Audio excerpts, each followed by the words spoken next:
São Paulo, autor de diversos artigos e capítulos de obras coletivas na área do direito constitucional. Está lançando sua primeira obra individual, Ativismo Judicial e Controle de Constitucionalidade. Ele vai fazer uma breve palestra, então nós estamos aqui para ouvi-lo. Peço uma salva de palmas para o nosso convidado.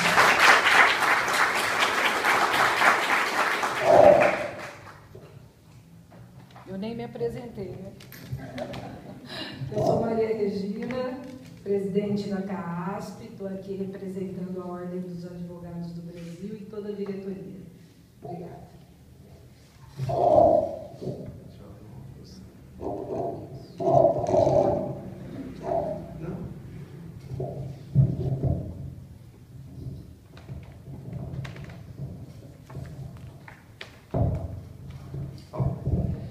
Boa noite a todos que saíram de suas casas, vieram para cá e me agraciam por suas presenças.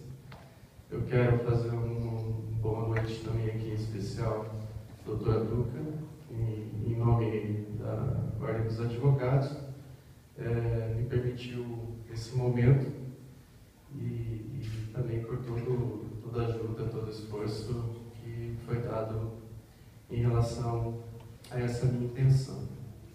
Para mim é um motivo de muito orgulho para poder fazer esse lançamento aqui na UAB de Marília, principalmente tendo em vista que Marília é a minha cidade natal, como todos sabem, é um local de 2 faculdades de Direito e que tem lançado muitos bons juristas por todas as veredas desse nosso Brasil jurídico.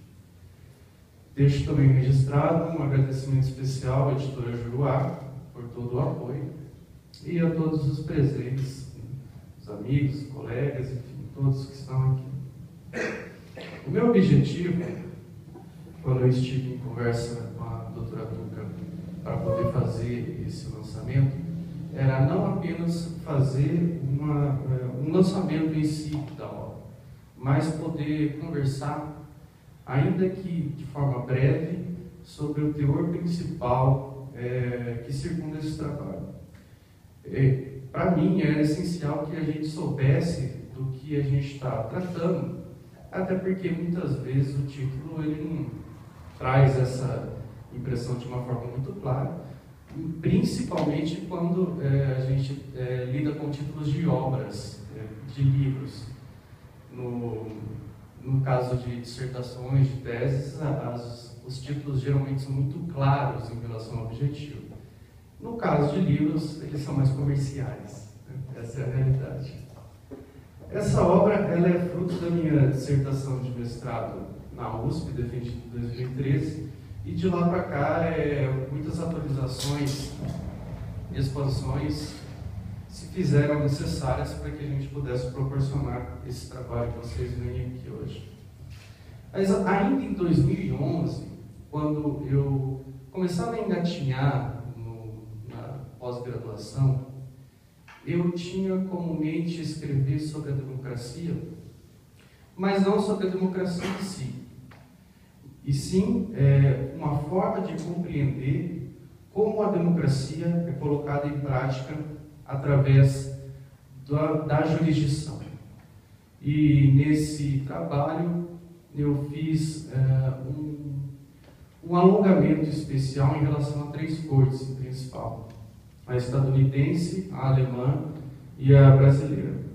Eu destaco essas 3 em especial porque eu tenho para mim que uma corte constitucional ela tem que ter 2 pressupostos para poder ser utilizada como referencial em termos de jurisprudência. Primeiro, a de que a Corte se encontra solidificada enquanto uma instituição forte que realmente exerce uma parcela do poder. E segundo, a de que a Corte encontre-se desenhada dentro de um regime democrático, de forma que o tribunal tenha liberdade de decidir racionalmente, evidentemente, mas de decidir como uma parte do poder, sem estar submetida a outras partes do poder. Em regimes autocráticos, por exemplo, essas cortes não passam de meras carimbadoras de decisões que são tomadas no âmbito de outros poderes, principalmente do Executivo. Não que apenas essas três que eu citei tenham esse tipo de característica, mas elas certamente o fazem de uma forma mundialmente reconhecida e por meio de uma instituição sólida, livre e séria. Há alguns anos atrás, o Peter Haber esteve no Brasil e justamente ele fez ponderações acerca da semelhança que o Supremo Tribunal Federal estava começando a guardar com o Tribunal Constitucional Federal alemão. E que o Supremo Tribunal Federal já era internacionalmente reconhecido como uma corte constitucional muito sólida. E, além disso, essas cortes elas conseguem exercer com franqueza a jurisdição constitucional, vista sob a égide da interpretação constitucional de uma forma ampla. Mesmo a Corte Norte-Americana, no sistema de Judicial Review, por conta da força dos precedentes e a sua aplicação erga omnes, acaba fazendo uma análise muito típica de Corte Constitucional.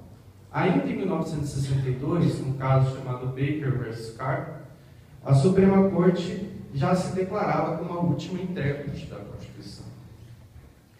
É interessante ter em mente que justamente nesse espaço que se desenvolve a hermenêutica constitucional com eficácia erga omnes, que surge também a possibilidade de que tais tribunais acabem avançando por limites não tão claros entre o que é interpretação e entre o que é criação do direito. E esse espaço, muitas vezes, é acompanhado de ativismo judicial. É certo que realizar um tipo de repartição entre o que é interpretação e o que é criação do direito é muito difícil, para não dizer impossível. Inexiste essa linha tão clara que nos permita fazer esse tipo de diferenciação. E mesmo Hans Kelsen já dizia que todo ato interpretativo é, em maior ou em menor parte, também um ato criador do direito.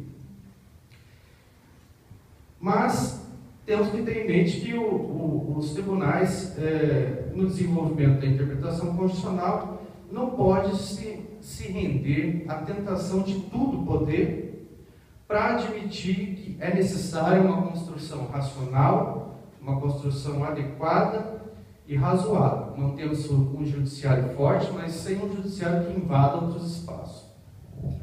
Nós temos que lembrar que a mola mestra do constitucionalismo é justamente a separação de poderes, o que acabou evoluindo mais do neoconstitucionalismo, do constitucionalismo contemporâneo, para a necessidade não mais de separação, e sim de equilíbrio, dado o fato de que constantemente eles acabam se misturando em algumas questões.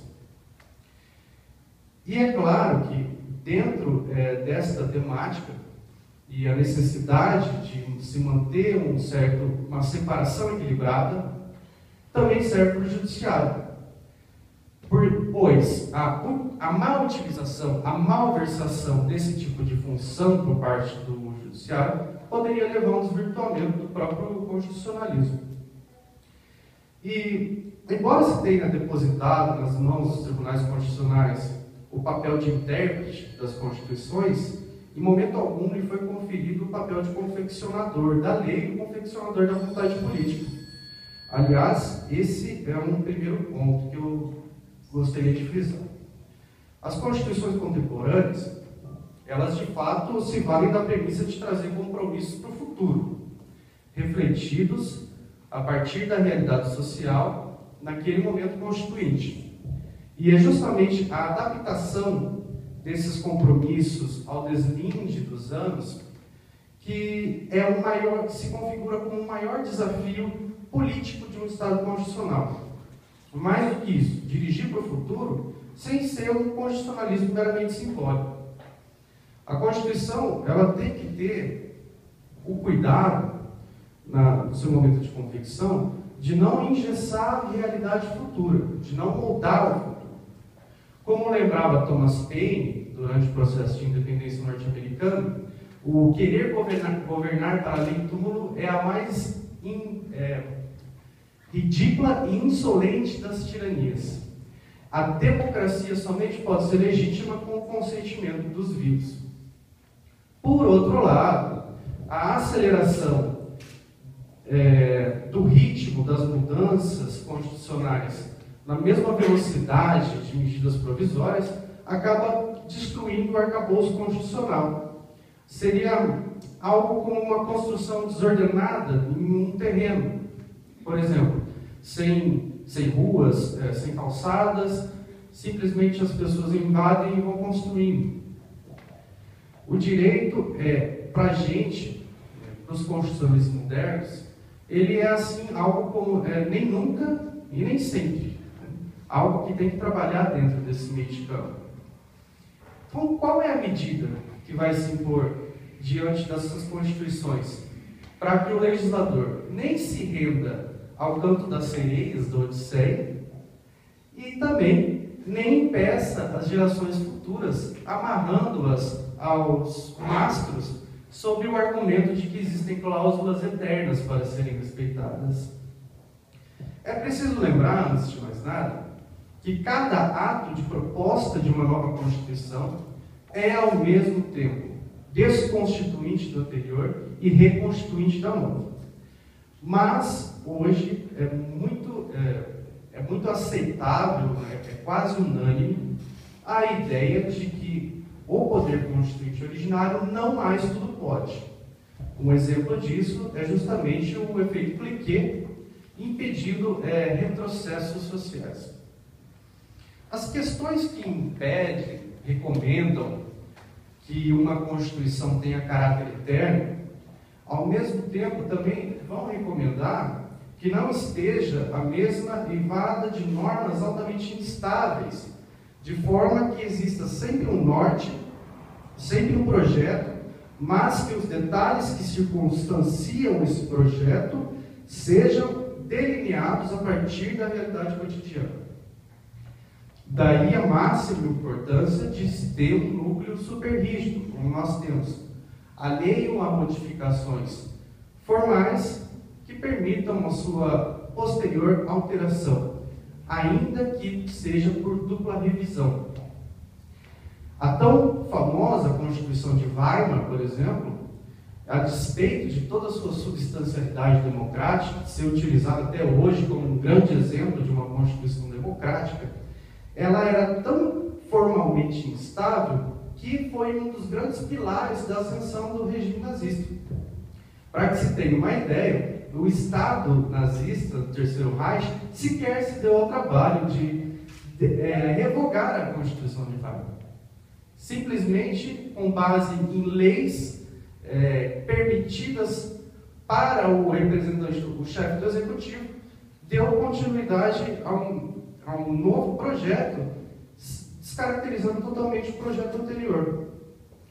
Como o gato que leva a tijolada não passa na frente de olaria, a partir disso, a Lei Fundamental de Bonn acabou tendo um destaque de um núcleo super rígido, principalmente em relação à posição dos Länder, dos estados, da federação, e, maiormente, aos direitos fundamentais. Mas, então, qual seria o papel do judiciário nesse quadro? Uma interpretação altamente evolutiva tem o risco de afirmar aquilo que não está nem de longe escrito.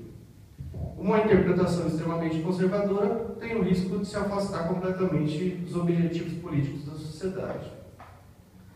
Diante do inevitável fato de que as constituições devem se render ao tempo, ainda que isso não implique uma alteração estrutural e por vezes sequer formal, como faz a doutrina das mutações constitucionais, não resta dúvida de que caberá à jurisdição constitucional, em grande parte, o desenvolvimento destas novas compreensões. Como ressalta o ex-Chief Justice Hughes, quando ainda era governador de Nova York, no caso dos Estados Unidos, vivemos sob uma Constituição mas a Constituição é o que os juízes dizem que ela é.